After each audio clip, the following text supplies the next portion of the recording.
A friend of mine once told me I have no filter. I think what this friend meant is that I tend to share too much personal information, and yet I suspect there are a few things people don't know about me. Like the fact that I slept in a pickup truck for 2 days just last year, and that I didn't date anyone at all for a number of years, and that I once got stopped by the cops for racing down a residential street many years ago. But none of this matters in the grand scheme of things. These are all just choices I made, experiences I had, things I did or didn't do. So really, who cares? These things don't define me. These choices were made by a me that no longer exists, a version of me, different versions of me, and there have been many other versions of me before this and since. I've been a filmmaker, an assistant, an operations manager, and a teacher. I've been into yoga, played the flute, and I'm a crystal energy healer. I've worked for the Molson Indie and Global TV, watched sports and seen shows working at Royal Theatres and the ACC. I've had more jobs than birthdays. I've been a headhunter in London and worked at jolly old Harrods.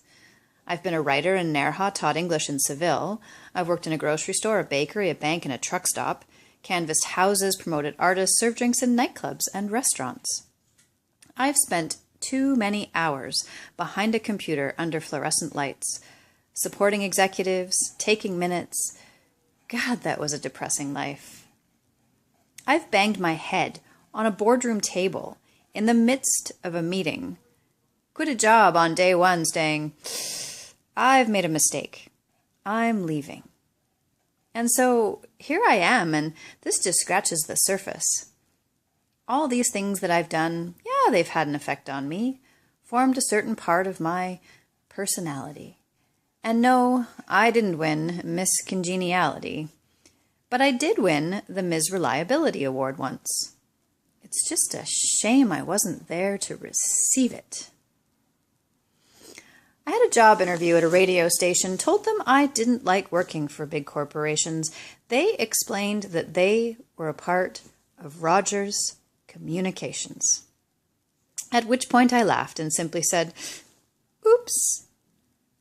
"Have you ever been on stage?" asked the marketing manager. I said, "What? Who? Me?" Maybe my friend is right. Maybe this is too much. Too many snapshots allowing others to judge, make assumptions about who and what I am. Is she fickle, fucked up, or a free-spirited Renaissance woman then?